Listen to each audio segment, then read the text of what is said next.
They have a Rancor. You know what that's from? Do you get the reference? I should. It's from Lord of the Rings. They have a cave troll. They have a cave troll. No. I figured you wouldn't even hear it. I gave up on that series a long time ago. Well, people.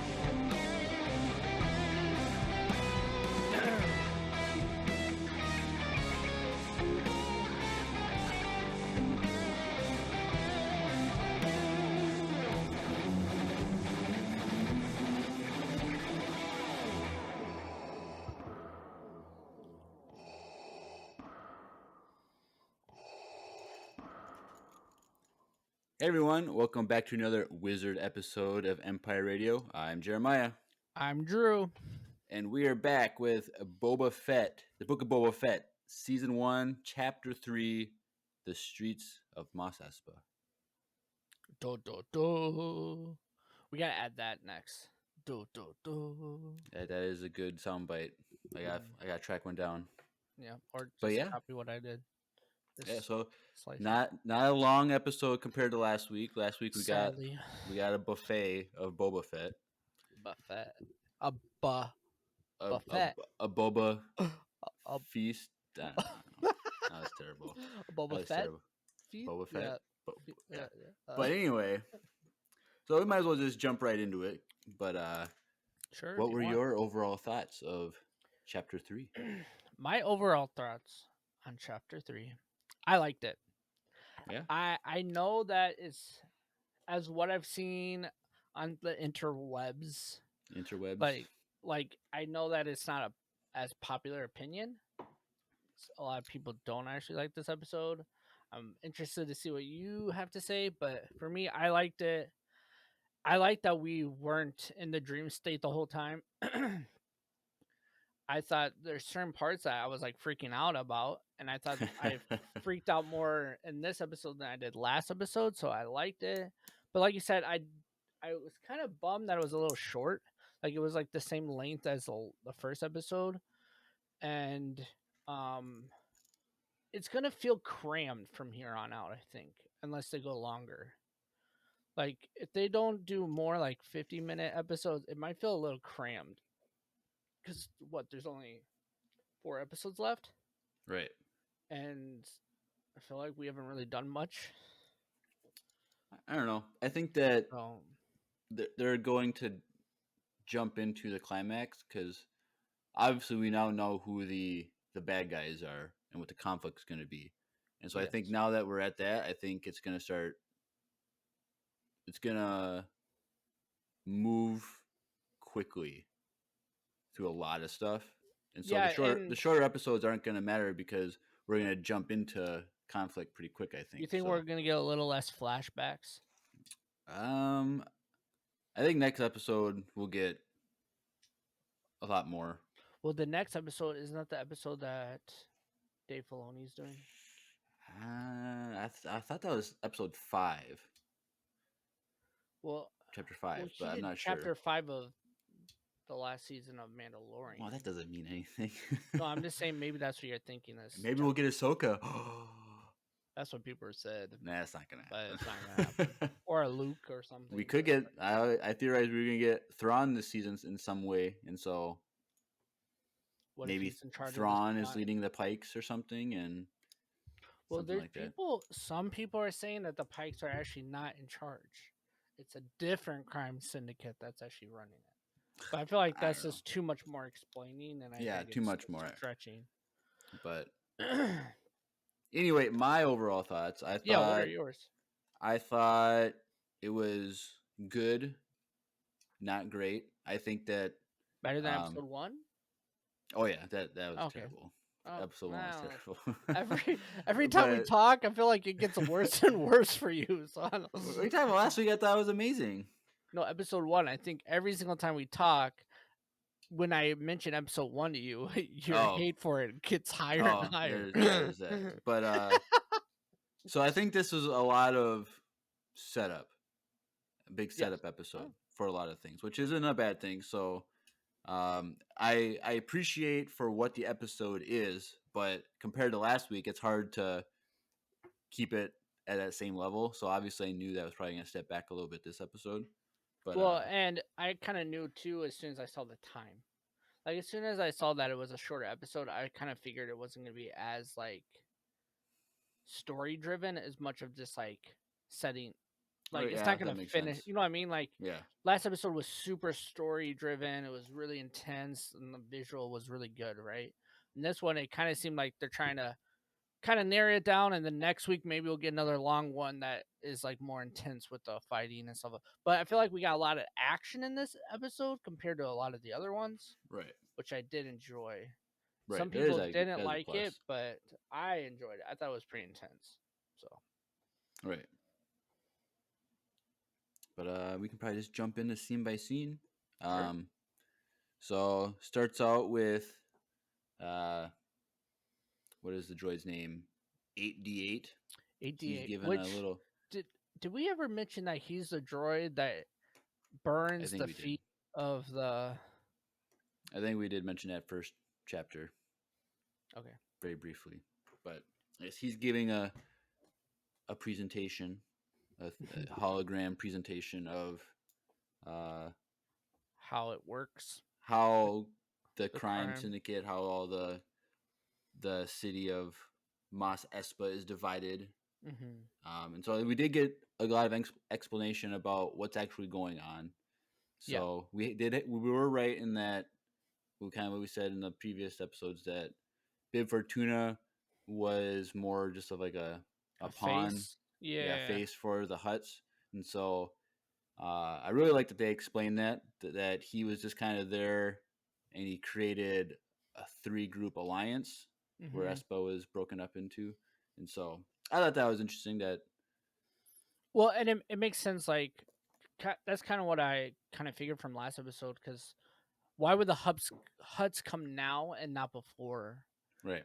Like, but it seemed like they had more control before, and that's why. But at the same time, like that is like one of the first times I've ever predicted something right. So I'm pretty excited for that one. When I saw that, I was like, yeah, it did something. Normally I predict something that's like way off and not even close. So. And so I forget. So one was like the city center was controlled by the Trandoshans. Mm-hmm. Then there was a worker center, I think, and then one other. The one on the top of the.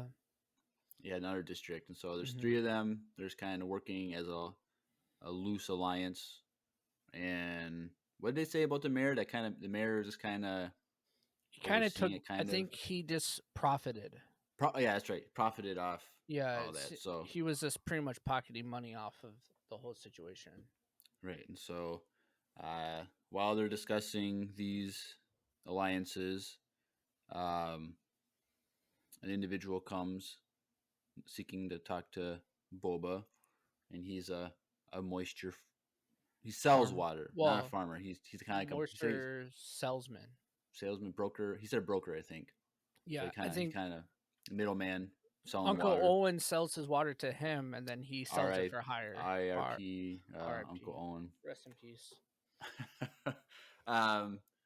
But he comes in and he's like, "There's the street gang of punk kids. They're messing with me. They owe me money.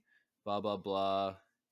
If you come and take care of them for me, I'll pay you double my tribute." So, Boba, you gonna say something? Nope. Oh, so he goes to investigate, and he finds these punk youth on their fancy motorcycles. What do you think about those motorcycles? Okay, that was the one thing. I hated those speeders. I thought they were so ugly. Yeah, they did not really feel like Star Wars at all. That was like the one thing I was talking about. Like, dude, these speeders gotta go. That girl had like, how many backup mirrors do you need? Okay, how many side mirrors do you? You don't need 7 side mirrors. Like, what angles are you trying to see right now?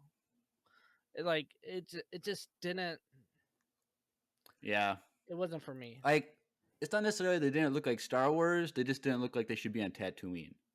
Or that, yeah, because they look too shiny, too clean. I could picture them on, like, Coruscant. Like I'm sure Coruscant, that if yes. we go back and watch stuff from Clone Wars and the prequels, Well, like and like there's that probably was motorcycles that look similar, shiny.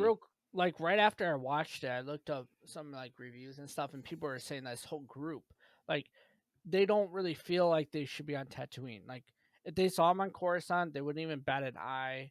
Right. Like everything about them, and like they just don't feel like they belong on Tatooine. And maybe they're not from Tatooine. Right. Like maybe they are from Coruscant and they got pushed out to the Outer Rim and they landed on Tatooine. True.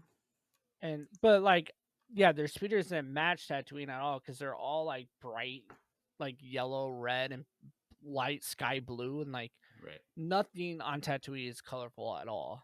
Not even Boba Fett's armor is like colorful. It's like you know what I Right. mean? Like it just nothing. It just felt out of place. Like the most color we get on Tatooine are people's skin, and that's about it. Like the porgs, or not That's the porgs. porgs. Yeah, but they're pink. They're I mean they're not pink. They're green. You know what I mean? Like so. Right.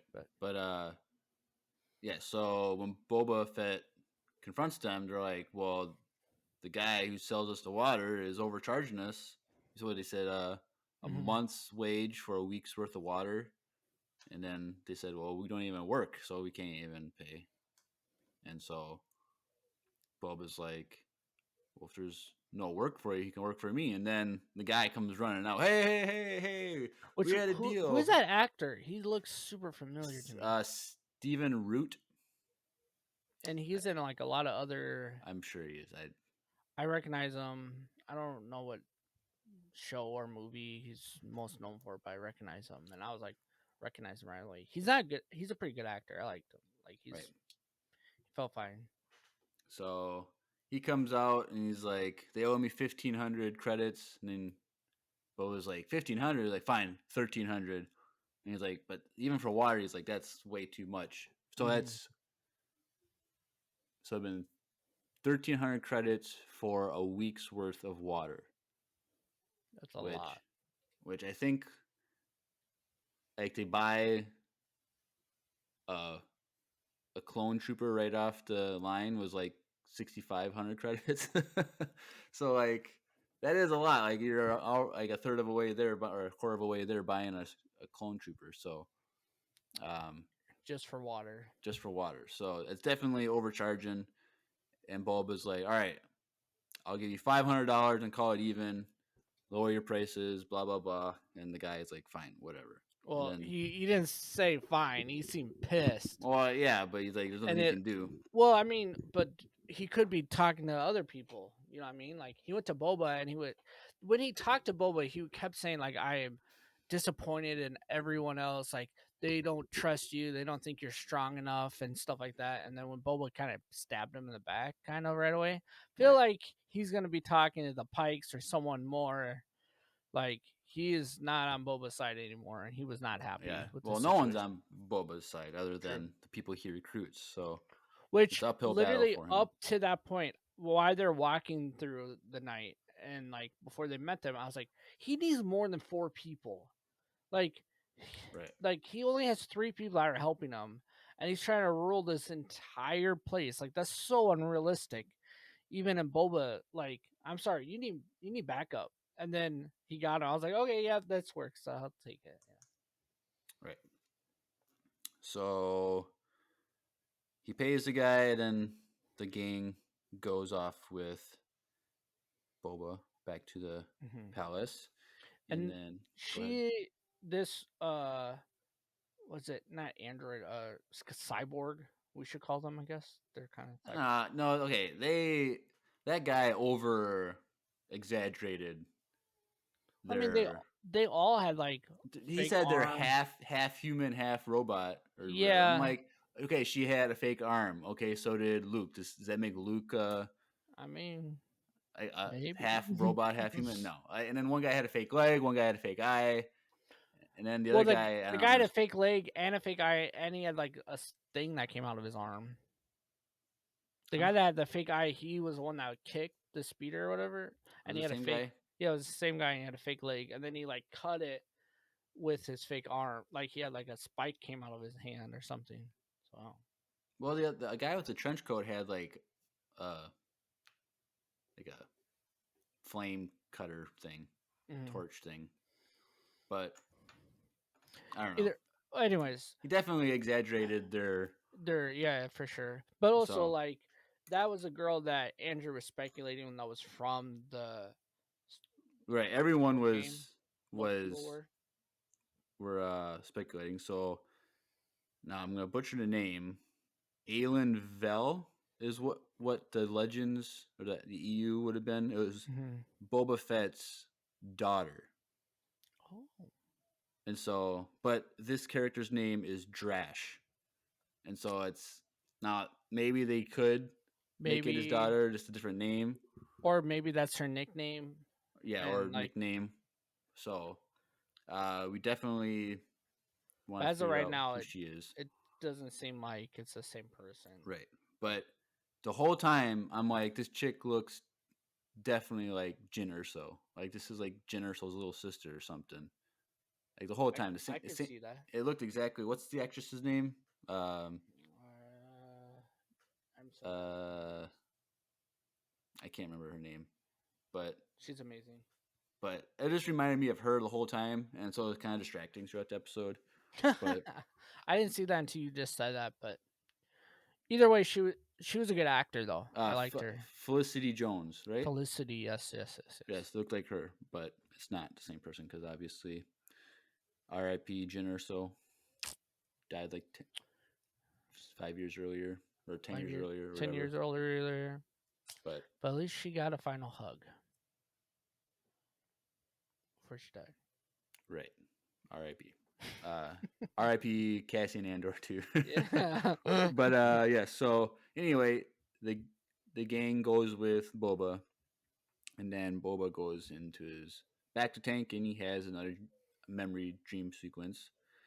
So he is riding a bantha, which I thought was pretty cool. I was like, it was pretty dope. I liked it a lot. Yeah. So he's on the bantha, and he leaves the Tusken Raider village. And he goes off to Mos Pelgo, which is the town from The Mandalorian season 2 with the Marshal and all that stuff. So, well, and you saw the girl who the mechanic with the little pit droids or whatever. Pit droids, yep. And so then that was kind of like they're trying to be super obvious, like, look at this person right here. Hey, he looked over and it's like, you guys recognize her, right? Yeah, so, it was just, they could have. Also, I think something that we didn't mention last week because we weren't 100% sure, but you were right in the sense that was Tassi's station. Oh, that's kind of what I heard. I didn't look it up, but and those are the friends of Luke that are in the deleted scene. So yes. So that's kind of cool. That's pretty cool. And that girl was Luke's crush.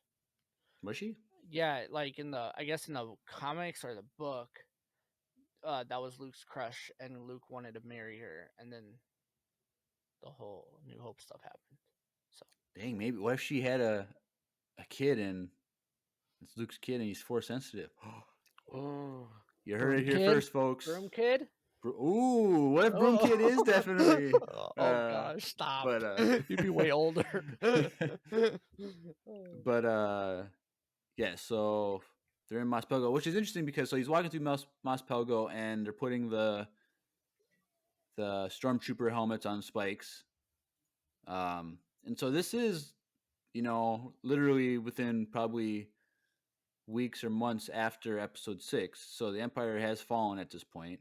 Well, and so I'm wondering if he even knows what happened. Because he's been stuck in the desert the whole time.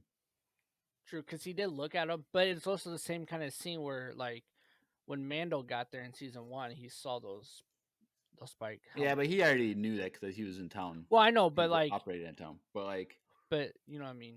Like, yeah, I really want to know if he even knows at this point that the Empire has fallen. Well, I mean, if he saw that, he knows they fell. Well, not necessarily, because just the troopers just weren't there at the time, so like they could have just been people that got killed. But that's a good point, because one, he he was in the Starlight Pit before they fell, and then the guy who has his armor currently in the back timeline, right, he got it like right after they fell. right, and It was so like the night before, right, or something like, or the night after, or the night of. He got beat up. no, it was later. He got like a few days later, I think. Yeah. But I feel like at this point, Cobb Vanth has already. I don't know. It's hard to say. I wish we got a little more story about where Cobb Vanth is at this point in this timeline. Mm-hmm. But because the Pikes are operating in that town, Yeah. and so obviously, like I don't know, say they're in charge of the town, running the town, but there didn't seem to be Pikes in Mos Pelgo when Cobb Vanth took over the town. Well, because Or they wouldn't saved the be there town. if the Empire were there. Right. Right? Right. The Empire's dead.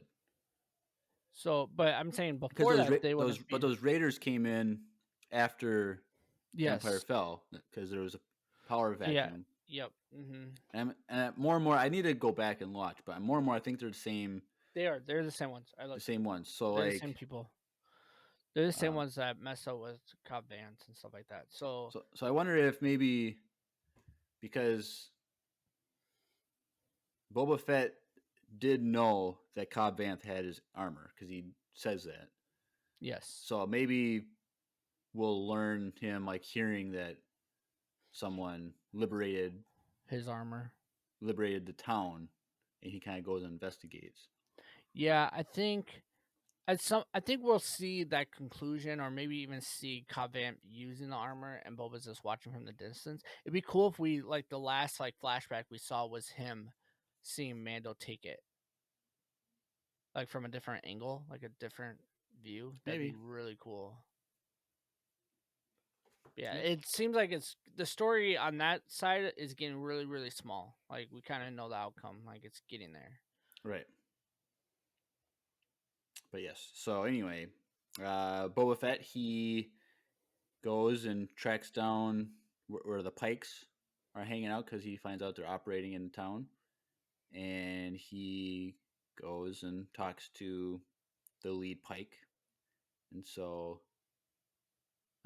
there is a disagreement on protection fees because the Pikes guy talked to his superior and they're like, well, we understand that protection fees in the Outer Rim are just part of the business. Like everyone has to do it if they're going to run business out there. And we already have protection, and my superior does not want to pay two groups for protection. Mm-hmm. And so it was very, I don't want to say there was like a lot of tension, but it was very like the Pikes were kind of like, if you take care of this one problem, then we'll pay you pretty much. Well, no, it was more like we don't need your help. Like he didn't. They didn't. I felt like they didn't want Boba Fett to force their hand to submit to him, because then it's like he's controlling them rather than them controlling their protection. So yeah. But he says, "All right, I'm going to resolve this issue," implying that he's maybe going to go take out the raiders or the gang, because there's more of them than there is the raiders. Yes, he did mention it. Yes, but did you also notice? So in this episode, in like the present day flashes or the present day part story compared to the flashbacks, the Jawas had different color eyes. No, I noticed that. So in the present timeline, they have their yellow eyes, but in the flashbacks, they have their red eyes. So they messed up. Maybe they didn't mess up. Maybe because what's the thing that they're off Tatooine? They're red eyes. Yeah, off-world Jawas have red eyes because the way the other suns essentially it has to do with the sun light. And is this canon? This is canon. Well, apparently it's not. Well, apparently someone messed up. And remember in the first episode, I'm like, I like that they put in detail and they showed us that they had yellow eyes. And they messed up. They missed the detail. They did not mess up. There you go. Someone had to go in there and manually put in glowy eyes. Probably they didn't have. Probably have no eyes, and someone pushed the red button instead of the yellow button. So Nah, I don't think it's that simple. I don't know. I gotta look back. I didn't see that. Because I was thinking, what if it's the planet that they're born on? They have yellow eyes, and then if they go to a different planet, it's red eyes. No, from what if you read, I forget what book it is, but it's one of those like guidebooks, and they talked about off-world Jawas eyes being different color. They're red off-world and inland. Are they only yellow on Tatooine? Like, according to canon, yes. So are they? But I'm trying to think. But they're not originally from Tatooine. They are. So the Raiders, Tuskens, and the Jawas are natives to Tatooine from correct thousands and thousands of years before. When Tatooine had water, lots of it, I should say. When the Dew Sea was water, was a sea. Well, we'll have to dive into that. We should. That would be air. But I did notice that. I knew you were going to have something to say about that. So I was wondering if you noticed. Now I'm going to pull it up at some point. Yes. Could be your TV. No, it's not. I'm sorry I don't got a 4K TV like you, Drew. Watching. Well, you didn't even watch it on 4K. I didn't actually, though. I watched it on my monitor, but I'll let you know tonight when I rewatch it on my 4K TV. All right. But so he leaves the Pike base, and he's going through the desert on the Bantha again, back to town, or sorry, to the village, Tusken village, and you see smoke. Now, I thought he was gonna come across another little settlement, and they got attacked by the same groups, and he's gonna fight them there and get information. Me too. I thought it was like another village or like a settlement, or maybe like even back at like Tassi Station, like maybe you went back there, but nope, not the case at all. But so he gets back to the Tusken camp, and it's been completely destroyed and burned down, and everyone was killed. And that was super sad. It was rough. Yeah. R.I.P. the chief. Now, did we see the girl? Yeah, that was the one that did a close-up on. I thought that was the chief. No, the close-up on was the warrior chick. I thought that was the chief, not the chick. No, because the chick has the long dreads, and those dreads are there with the red top. That was definitely the warrior chick. Because then he grabs her staff and throws it in the fire. I think it's the same staff. Yeah. And he grabs a kid's staff and throws it in the fire. That was rough. But I felt like when he was setting the fire, like burning the bodies, it was a small pile of bodies. Like, there's like 30, 40 of them in that tribe, and that pile was only like 10 bodies, and there was other debris. He probably didn't want to make like more smoke, so he only burned. He let the ashes. Well, yeah, but he's not. He's gonna follow their tradition and burn them all. No, yeah, that's what I'm saying. So he just didn't get all to it yet. But yeah, that little stick was supposed to represent that kid, which was just sad. But I'm hoping, and we like learned to love that group so much last episode, and then like the next episode they're all dead, and we're like, what the heck? Yeah, I didn't, because I was really hoping, because they were implying that he was gonna like join the tribes together and help them lead them all and take back Tatooine. Like, and I even thought that they were gonna be the ones to help him, and like even now, like that we find out the Pikes are involved right now, like that would have made the story like 100% complete. But R.I.P. Sand people. So Anakin went through there.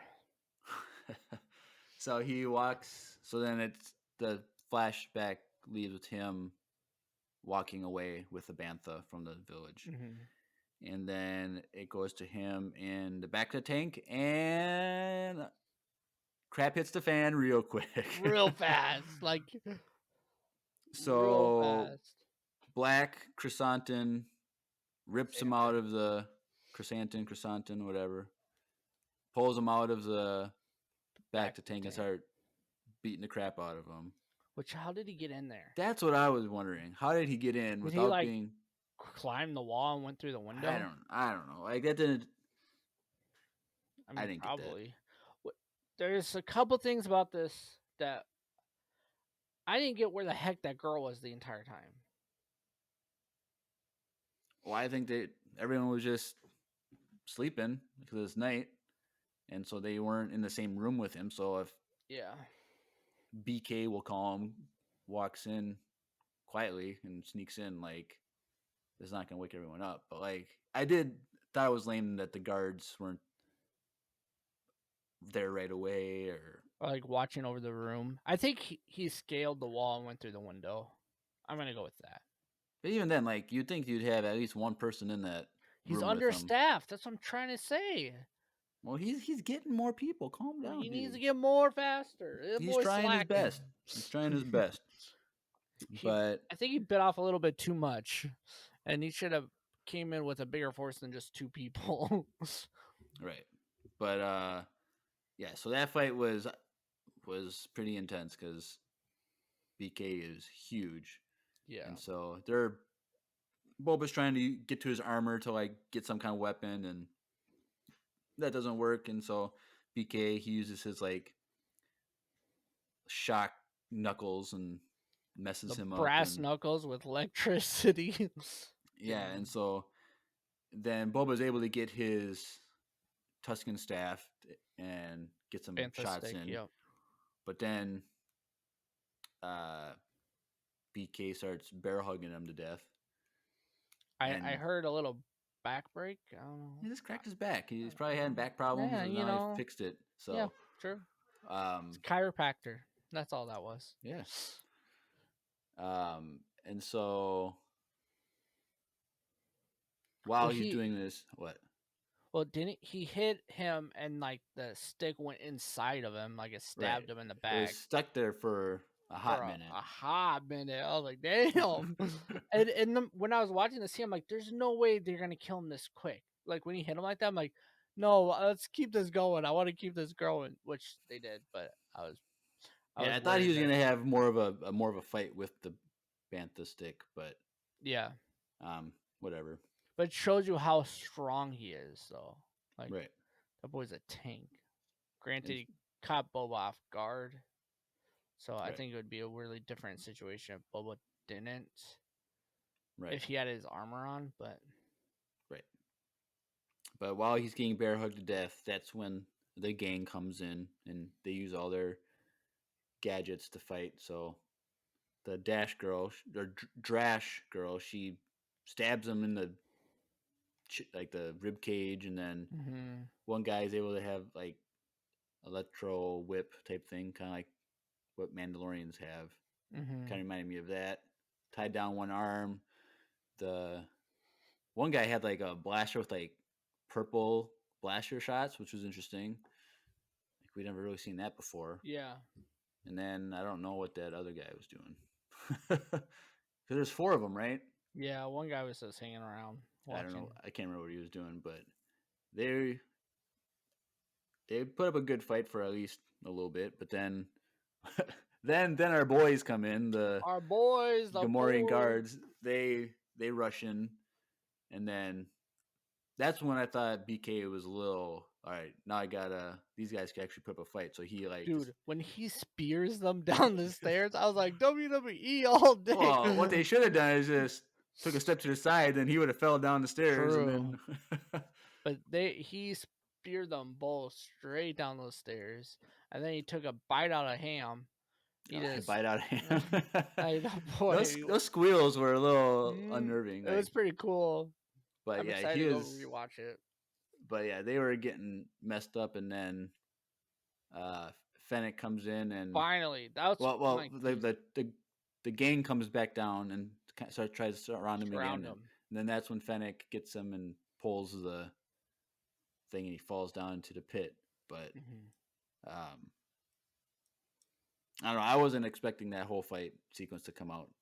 I knew there was going to be a conflict between BK and Boba, but I didn't think it was going to be like that. So yeah, I didn't think it would be like in the middle of a dream he gets pulled out of it to this, and I was like, what the heck are we watching? Right. And some people are saying that he would have demolished Boba and stuff like that. The thing I didn't like is when Boba came down to see what's going on, and he was wearing his freaking robe.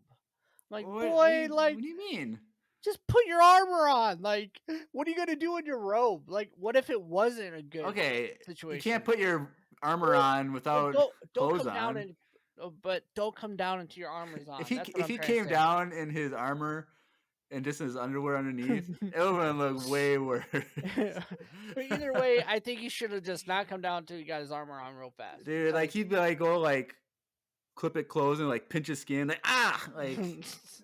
I just thought it was so whack with his stupid robe. I was like, what the heck are we watching? This is dumb. I don't know. It made sense to me. I thought it would been way worse if he was in his underwear. The chat saying it takes a long time to put your armor on. Well, just don't come down until it's on. He could have came down at least his rifle, his gun. Something like. But I'm like, what are you gonna do with a robe? Hey, is everything fixed? As he's like tying his robe, like, what are you gonna do, bro? Like, you already meant. I don't know. I just thought it was a little cheesy. Like, we'll see Boba once he has his armor on. Like, we don't need to see him in a robe, but whatever. I don't know, but I like that they put the detail in there to have him say to the Gamorrean guard, like, get the other one into the back to tank. Like that was like a detail that they could have like overlooked and like or didn't care to put in, but like it shows that he cares about his people. He cares about his people. Yep, I did like that too. I like that little detail. Said put him in there. I just don't know if that boy can fit in that tank. I don't know. Ooh, that's a lot of extra. But you know when you're in a tub and the water overflows, depending on how much water you put in. Yeah, you might need to take some water out of that tub. Yeah, well, I spilled all over the floor now. They didn't get to properly drain, so that's fair. But yes. So then after that scene, it goes to Boba and Fennec chowing down on some Fennec chowing down local cuisine, and which is Boba is still in his robe. Oh, really? No, he was in his armor. Yeah, because they come right out, doesn't? They come right out to go talk to the twins. No, he goes and change. I'm gonna pull it up right now because I believe he was still butt naked. I don't know. Either way, that was a lot of food for just two people. True. Well, maybe those guards were gonna join. What are you saying? Because they're pigs that they're gonna eat and all that? That's kind of speciesist of you to assume. Hey, but I didn't say anything. But yeah, so I thought this was Fennec was in a weird because usually she's very like cautious and like we gotta show strength, blah blah blah, and she was more like just eat some food, take a break. He's definitely in his robe. But here in this scene. Okay, fine. But and Boba's like, no, I need to respond because everyone doesn't like me, don't trust me. I need to assert my authority, and I just got almost killed. And so I need to respond. And because BK is from the Hutts, he's like, I got to respond against the Hutts in some way. It makes sense. What Boba was saying makes sense. Like, what Fennec was, she's like, oh, just relax until they attack again. Like, why would you do that? All right. But then his droid comes in 8D8. He's like, the twins are here and they have a gift for you, which is like, what? Like, I don't know. So they go out to meet, and man, those people carrying those Hutts through the whole desert. Dude, okay, at this There's no way. Okay, but also at this point, if you watch them, that one guy is struggling, dude. They're all struggling. Like, what are they gonna do? Like, if one of them like faints or like twists their ankle, they're all going down, and there's no way they're gonna be able to pick them back up. No. Like, what do they do? Like, I don't know. And I love like something that we missed last week. He gets this rat and he uses it to dry as himself. to dry himself. Like I when I first watched it, I thought he was gonna eat it, and he yeah. never did last week. And then I rewatched it over the weekend, and I was like, no, he's using this to like damp his face because he's sweating. Like this is so stupid, but so funny. I noticed that last week, and I just forgot to mention. But I was like, that's really weird that he's doing that. But I like it though. I think it's funny. Yeah, so the Hutts, they're like they're twins. They're clearly like, oh crap, our plan failed, so let's apologize. So I was like, we have an apology. Like, we shouldn't have done that. But like, it didn't make sense to me. Like, because they want to apologize, okay, fine. But then they were like, we don't want to do business on Tatooine. It's a waste of time. Mm-hmm. We've been lied to. Like, it just seemed like it was weird that they wanted to kill him so that they could have all the power, but then their plan was to leave anyway, unless after the attack they learned that they were lied to by thing. But I don't know. It just seemed like it was a contradictory. Well, I think what happened was they already sent him out to go get Boba. Like it seemed like this is like literally the next day this happened. So I think they sent him out to get Boba, and then when it became morning, they realized that that he's not coming back, and then they also lied to that other people are coming now, and so it's like, well, let's get Boba to be our friend, and if he wins, then we have a friend. If not, then we'll deal with this later or something like that. Like, I don't know. It seemed like they didn't realize that it wasn't going to work out. And so they just try to make amends. And yeah, it's kind of weird, but. But the gift that they offer him, a Rancor. I was so pumped. I was freaking out when it came up the hill. I was like, yes. I was pumped. We all knew that was going to happen eventually because last episode was like, oh, it's empty. Like, we don't got one. So, like, we knew that was going to happen eventually, but it was just kind of like came out of nowhere. But now, a lot of people are trying to say that this is Moochie from Bad Batch, and I don't think it is. I don't think so.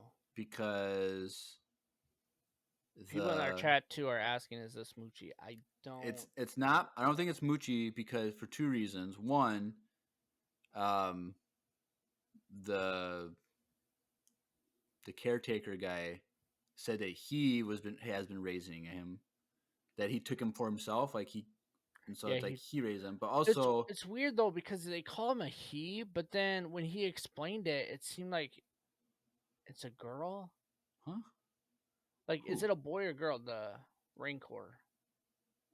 Well, I'm assuming as a male. They never said anything. I thought they said that the Rancor had like it had babies or it was being bred. No, they're saying Rancors are bred for fighting. I thought for some reason I thought he said that it was bred. Maybe I'm wrong. It was bred, but that doesn't mean it's a female. Like, you were bred and you're a male. But so he was raised by the caretaker guy. And but if it's a boy, then it's not Moochie because Moochie's a girl, right? No, Moochie's a boy. Yeah. No, Moochie was a girl. No, the one that from Return of the Jedi is female. Oh no, yeah, you're right. It was a boy. I thought Moochie was a girl. Anyway, back to what I'm trying to say for like the past 10 minutes. So the caretaker is raising him from a baby. So one, but two, it seemed to imply that the Rancor has never seen a person before. Yeah. And Moochie clearly saw all kinds of people. I think that's a lie. What? Well, we'll get to that. Yeah. But, so Boba Fett, goes to, pet the Rancor to like become its owner, and the caretaker says that, which I thought was interesting, that the witches of Dathomir used to ride them, which was an interesting tidbit of information. Which I love me some witches of Dathomir. I like them. We should see some more of them in Star Wars. But he goes on to say that like EU thing. Huh? I think that was like in the EU. I think when for some reason I remember hearing that before. That the witches of Dathomir rode them. So I don't know. Somehow I've heard that before. I've never heard that. But the caretaker goes on to say that, yeah, Rancors are bred for fighting, and that's what they're known for, but they're very like emotional creatures and have strong connections with their owners. So when the first person they see, they kind of associate as their parent and the one that they're loyal to. And so he takes off the eye blinders and he wakes up and sees Boba Fett. And so there's that. But like kind of what you were kind of implying before, when Boba Fett's leaving, the assistant or the caretaker looks at the Rancor and is like, he'll be back. Yep. And so it's definitely, I don't know. Sometimes they do that in Star Wars where they make it look like there's something else going on and there's not. But I think that there's something else there, which is, do you think that is the Hutts are up to something? Or do you think the Pikes are up to something with that Rancor?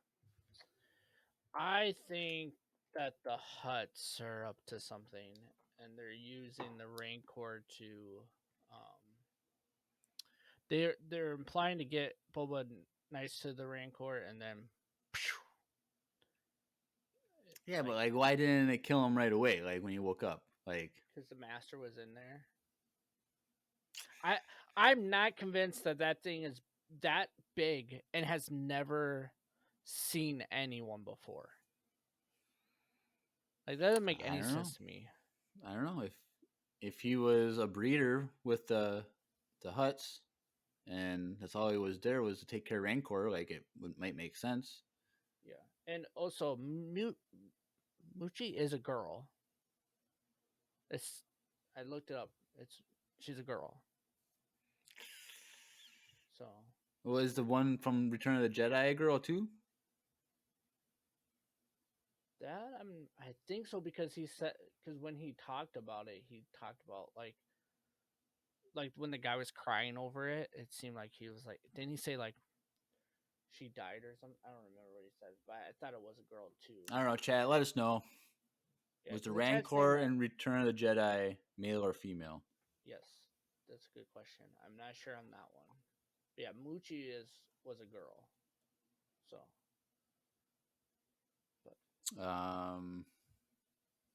Either way, this isn't Muchi, so that's right. That's all that matters. Yeah. Which they should have made it Muchi. Like everyone wanted it to be Muchi, but if this Rancor is bad, we don't want it to be Muchi, though. That is true. Like, what if this Rancor does try to attack Boba a little bit?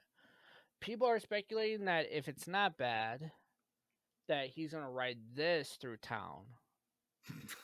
Which, because he did say he was gonna ride it, so that would be kind of dope if he's walking through Spo like on top of a Rancor. Like, what up? I don't have these. Like, but what's like the point? Just to look like badass? Yes. Yup. I don't know. It's better than having 1 million guys hold you. I don't know. I just think it's weird that he wants. I think it's just he wants to be like the makeup for. Like, because he's a Mandalorian. Bantha that died? No, he wants to be like a mythosaur. Yeah, he's trying to live out his childhood dreams of being the Mandalore riding a mythosaur. He's like, okay, I'll just settle for a Rancor. True. Which we already know. My big theory for the Mandalorian finale is it's going to end with Din Djarin on top of a mythosaur holding the Darksaber, and that's how it's going to end. So that's my theory. So, and the Rancor, I guess, from episode 6 is a male. Got that whole thing wrong. Maybe got flipped around. But yes, anyway, Boba Fett leaves the Rancor because he's told that the mayor doesn't want to see him. Is booked for the next 20 days or whatever. Mm-hmm. And so Boba and Fennec go, or the whole crew goes. So we forgot to mention that BK was released into the wild. Yes. Which he should have just said, "Hey, do you want to join me? Like, be one of my bodyguards?" Like, well, he should have. At the end of the day, he's a bounty hunter, and so yeah, but he's also for the right price would be a bodyguard. Like, he was a bodyguard for the Hutts. So I was like speculating that I was going to say this is that we're getting Black Chrysanthemum because we're getting to know his character because we're going to see him in the Obi-Wan show. That is, people are saying that because he does fight Obi-Wan. Yes, and that's how he gets a scar above his eye is from I think it's the comics. Yeah. That he fought Obi-Wan because Uncle Owen wasn't paying his water bill. Yeah, pretty much. Tribute. He wasn't paying his tribute, and then so Black Santa went to go get it from Uncle Owen, and then Obi-Wan. So I think we're learning that character because we might actually see that fight in live action, which I think would be kind of cool. Do you think we'll see him again this season? I don't know if we'll see him again in this show, and if we do, maybe he helps out Boba in some way.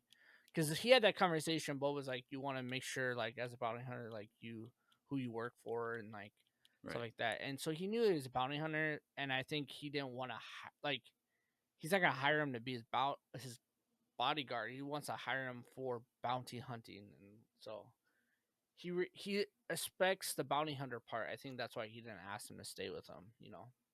Well, what I really think is that in order for Boba Fett and BK to work out their differences, they need to sit down and have a cup of coffee. What do you think? I think that's the only way to settle any difference. Right. So the best way to do that is to get a coffee subscription from Wesley Andrews Coffee and Tea from Minneapolis, Minnesota. And they just so happen to be our sponsor for this episode. Is that right? That is right. And I know it's a surprise. This is new. We haven't done this before. But let's just hear a word from our sponsor. Let's do it. Hey everyone, Andrew here. I'm pleased to tell you that the sponsor of today's episode is Wesley Andrews Coffee and Tea. If you don't know anything about Wesley Andrews, you definitely should. They're an award-winning coffee roaster and shop in Minneapolis, Minnesota, and they make fantastic coffee. The awesome thing is that whether you live in the Twin Cities or not, you can get their coffee beans delivered straight to your door by ordering them online. They even have a subscription service that ensures you never run out of amazing coffee. If you've been looking for some new coffee to try or a way to elevate your normal coffee routine, now's your chance. Head over to wesleyandrews.cc, use the code Empire Radio, that's with a capital E and a capital R with no space at checkout, to get 15% off your first purchase of any bags of coffee or a coffee subscription. I can't think of a better deal. Get 15% off some great coffee, support a small business, and support your favorite Star Wars podcast. In the words of Emperor Palpatine, do it.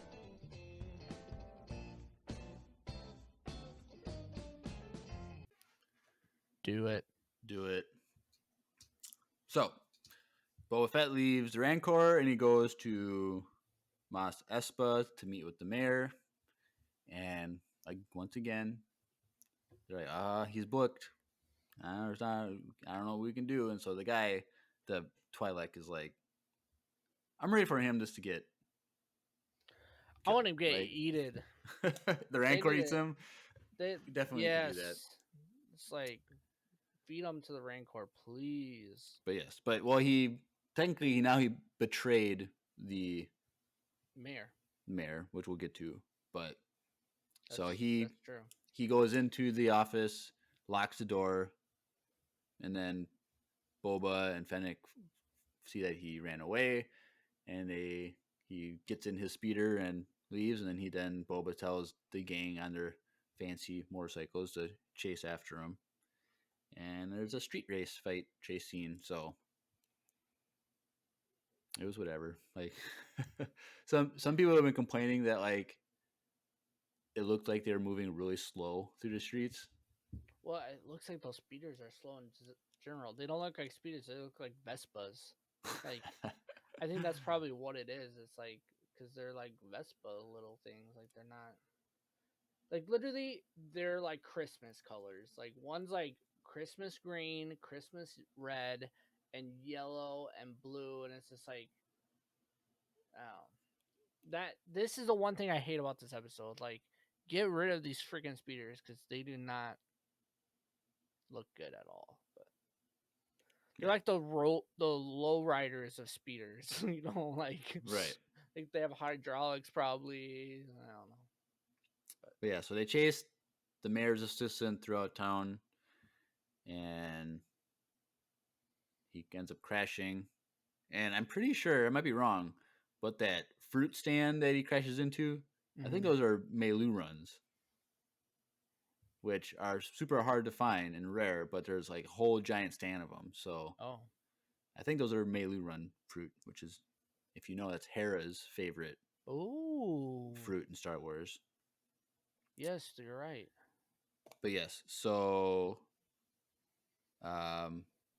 clearly the mayor. So wait, he crashed. We forgot the thing though that before that one of the guys crashed into the picture. Yeah. So apparently was a concept art of Ralph McQuarrie's. Yes. Which, whatever. Like, well, I think it's cool because it's literally like I freeze. Why are they randomly having a Jabba the Hutt? It's like Jabba, Bib Fortuna, Boba Fett's in the picture too. Is Boba Fett in the picture? Yeah, I screenshotted it, or I froze it. But yeah, Boba Fett's in the picture, and then like the monkey lizard's in there. Like it's literally just the picture from episode 6 of like what it would look like inside. And I thought it was a stupid. I thought it was hilarious. I thought it was lame. I'm like, okay, whatever. Like, I don't know, but whatever. I didn't mind it. But yes, so he crashes. He gets surrounded by the bike gang, and then Boba uses his jetpack for the first time that we don't even see, and he lands right there. Oh, that was so cool. And then made me happy when he landed in front. I don't know. I thought it was kind of like, I thought we were gonna see him use his jetpack for the first time. It was gonna be like this cool scene, and it's just him landing. Well, but we don't see him like launch. Like maybe I don't know. That's stupid. I want to see him. I want to see a whole. Yeah, but we might. Well, now it's already ruined because we've already seen him. So I think it served its purpose though, because he got super scared once Boba landed. Like it was pretty cool. I liked it. I just rewatched it. It was sick. I liked that part. But so once the mayor realizes he's been captured, he's like, the mayor's working with the Pikes.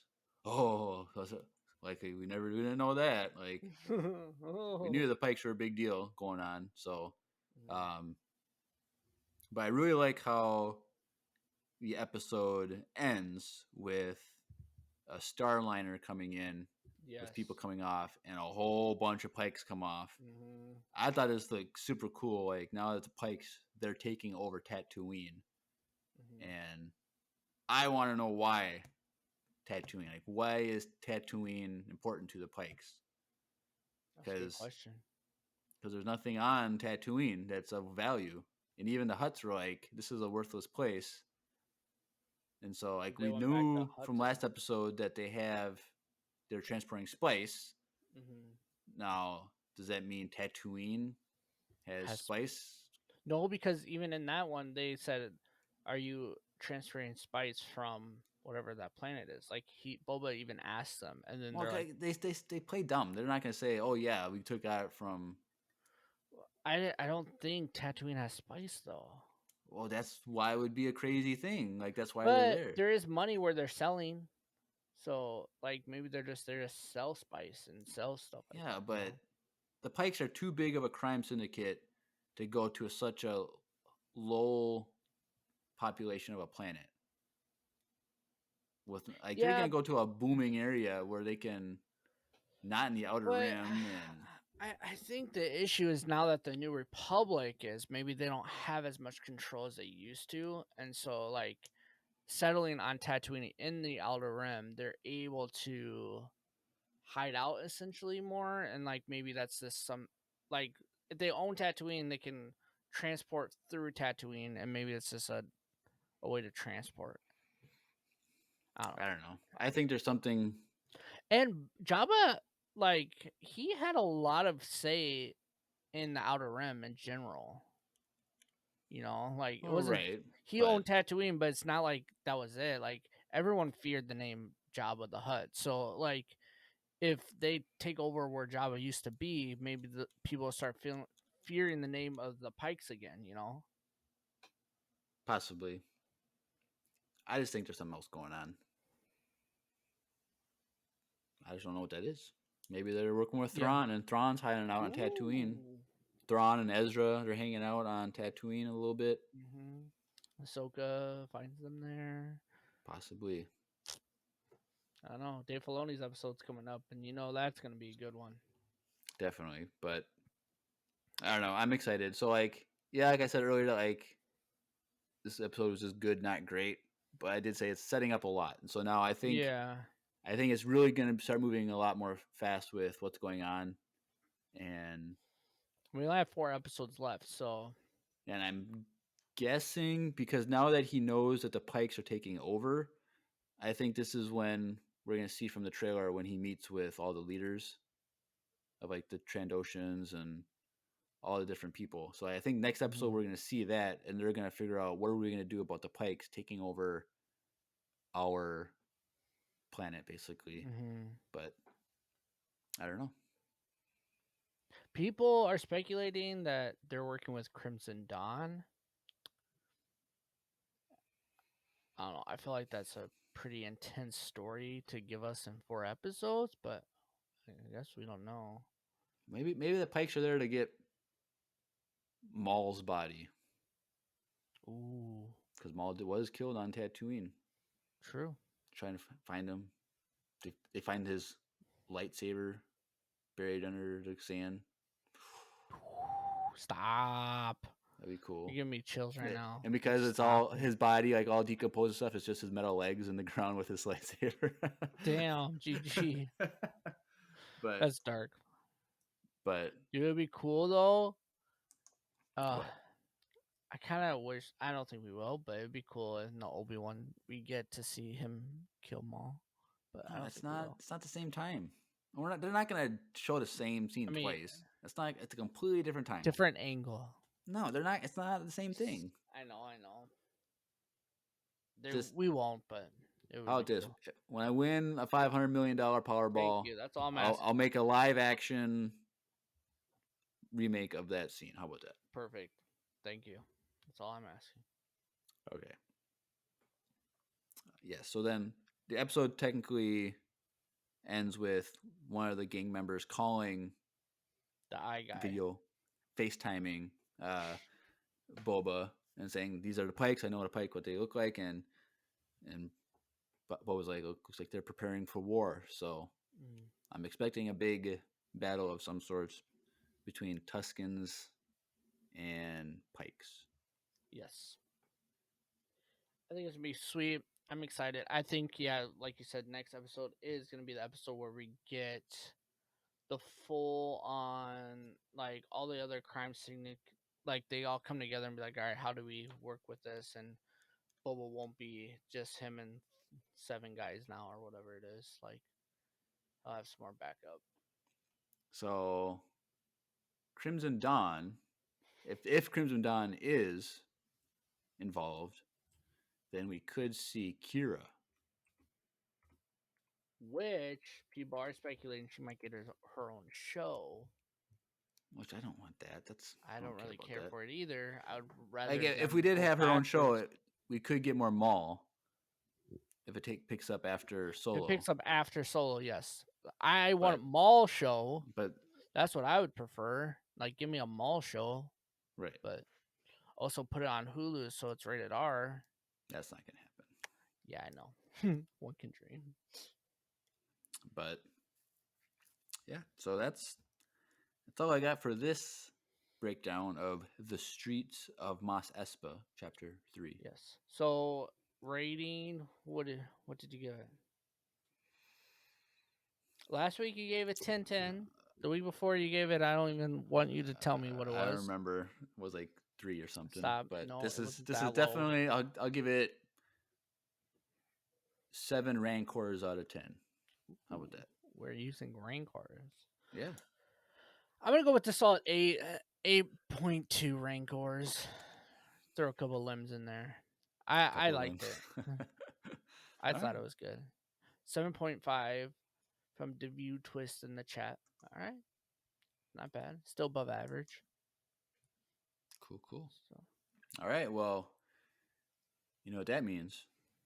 It's voicemail time.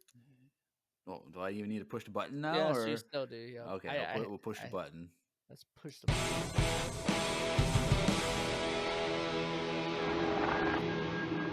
It's voicemail time. All right, voicemail time. So we have one voicemail that we'll play, but we did get 2. One was a private message sent to us. A gentleman from the UK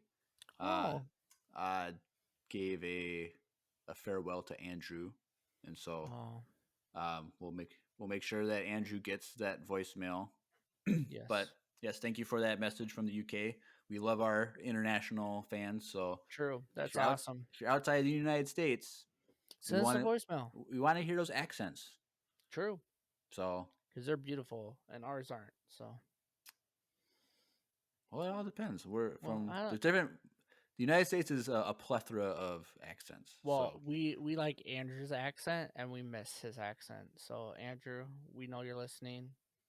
Let's hear the accent again. Yeah, so people from the South, send in your accents, your voicemail. But yes, so thank you, the gentleman from UK. But here's the one voicemail that we will play from Will. So I'll play that. Hey, Empire Radio. It's Will I Was, of course, from the Discord. If I didn't make that obvious already. But I was wondering, what is your all-time favorite video game? Ooh, that's a good question. That's it. All right. Well, simple, short and sweet. Short and sweet. Good question. Well, I've said it a million times on the podcast. I was gonna say I know yours. My favorite video game of all time is The Last of Us, Part 1. It is just a very strong, emotional, story-driven game that will make you cry and stuff. I did enjoy the second game. Not a lot of people did, but I thought it was really good. So that's also probably maybe my top 10 also. Top 5. And then other games or shout-outs like Final Fantasy 8. I remember playing that on PlayStation 1. 4 discs is how long that game was. Final Fantasy 7. Dude, that was just as many discs. I've only played 8 and 10. Oh. Dude, you gotta play. And I know people say 7 is like the best of all time, but 100%. I'm fine. That's fair. On PlayStation 2, there was a game called Freedom Fighters. That was a good one. Yeah, I really enjoyed playing that game. And also I loved playing the original like Medal of Honor games back in the day. Jedi Fallen Order. Is that in your top 5? Possibly, maybe. I don't know. I have to really think about like what games. So you got The Last of Us 1 and 2, Freedom Fighters. So that's in there 3. Final Fantasy 8. So if Fallen Order's in there, it would be 5th spot maybe. But okay. No Battlefront. What was Squadrons? Oh, I forgot what Squadrons. Oh, shush. That was a terrible game. I can't believe you made me play that game. Oh, Lord. Go check out that breakdown. Yep. Or don't, because it was a terrible game. So that's basically the summary. Yeah. But Drew, what is your favorite game of all time? That's so hard to pick. I really like Breath of the Wild. I really like that game. It's a really good game. Probably, I'm gonna say my favorite game though of all time is probably gonna be Pokemon Red. I love that game. And what system was that for? Game Boy. Game Boy. Game Boy. Game Boy Color is when they redid it. Game Boy Color.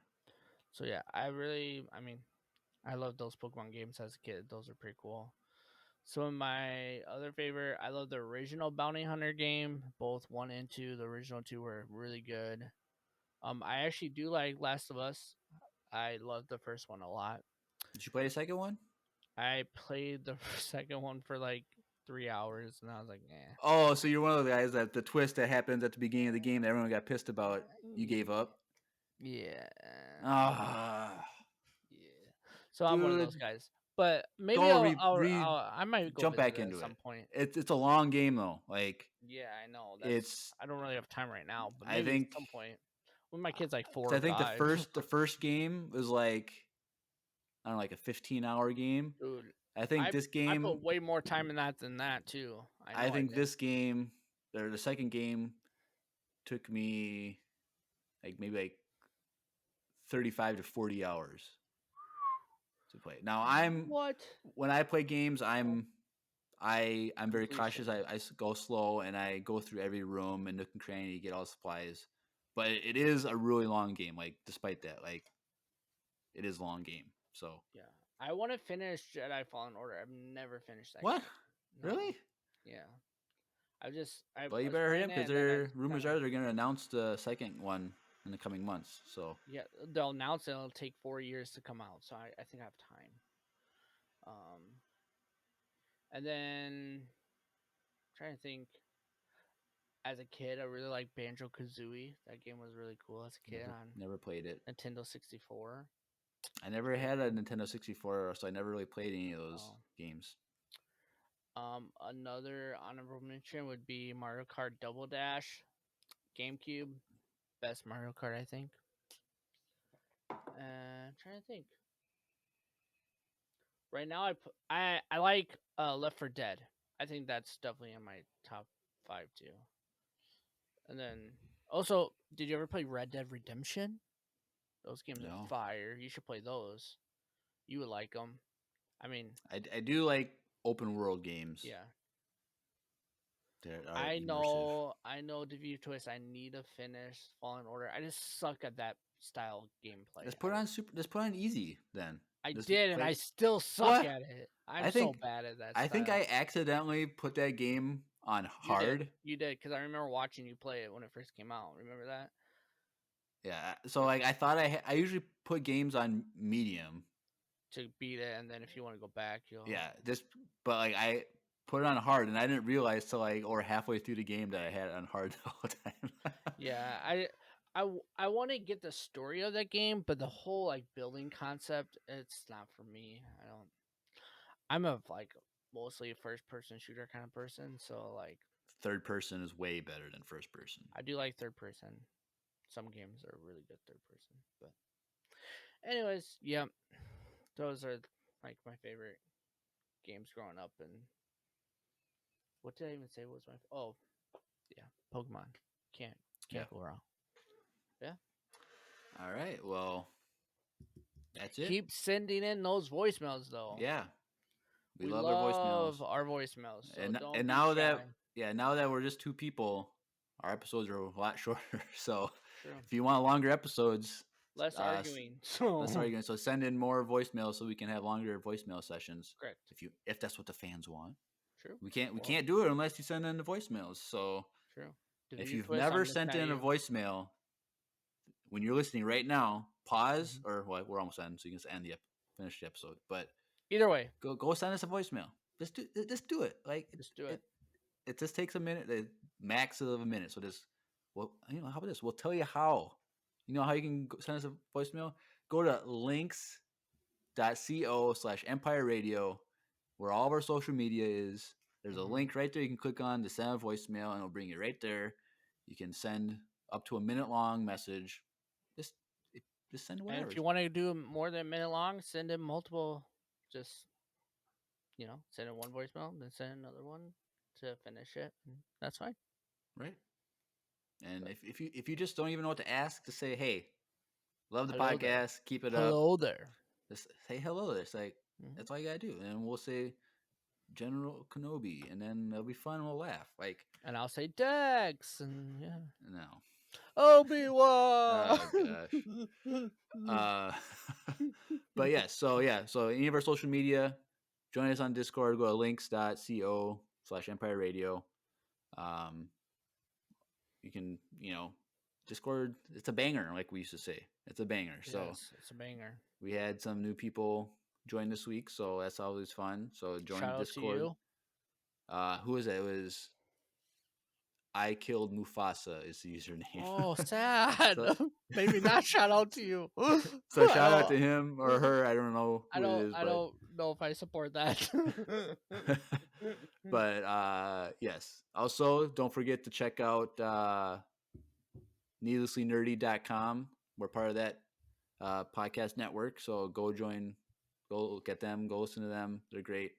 Yes. And if you have your own podcast that's nerdy like this, could be anything nerdy, you can submit an application and you can join the network as well if you fit the qualifications. But sure, be even better and get a larger audience. Yes. And if you're watching this on YouTube, make sure you hit that subscribe button. Yeah. We love to see it, and leave a comment down below what your thoughts on this episode. So, and if you're listening, just send us a voicemail instead. And also go like us on YouTube. Follow us on YouTube. Yes.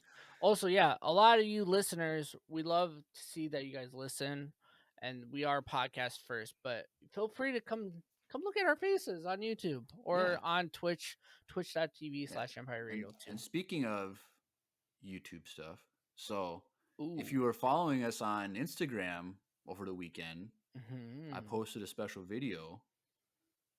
Did you see that, Drew? Yes, I think you liked it. Yeah, so I saw it. There's a little side shout out, but Instagram profile called Cinemakery like this, and she is a baker who makes movie and TV based ideas and themes to make baked goods, and it's amazing. And I saw her, I'm like, I'm gonna challenge this person to a bake off because I do my baking. I do Coruscant Cafe on YouTube, and so I challenged her to a baking competition, and she accepted. And we've been emailing. So, we don't know exactly when, but next month or something, we're gonna have some cool Star Wars themed baking videos. Collab, and so be sure to look out for that. But that's gonna be on YouTube and Instagram. So if you're not following those, you're not gonna see them. So true. It's going to be great content. So make sure you go over there. Go support us over there on Instagram as well. But yeah. Anything else, Drew? Nope. I'm excited for next week. I think it's going to be dope. I want to see that Rancor eat someone though. So if we don't see that by the end of this season, I might be sad. Do you think the mayor's going to get eaten? Oh, that would be dope. Do you think that's going to happen? No, the guy. I don't care. Or the assistant. The assistant. Let's feed think him. He's gonna get eaten? Let's do it. Yep. Do it.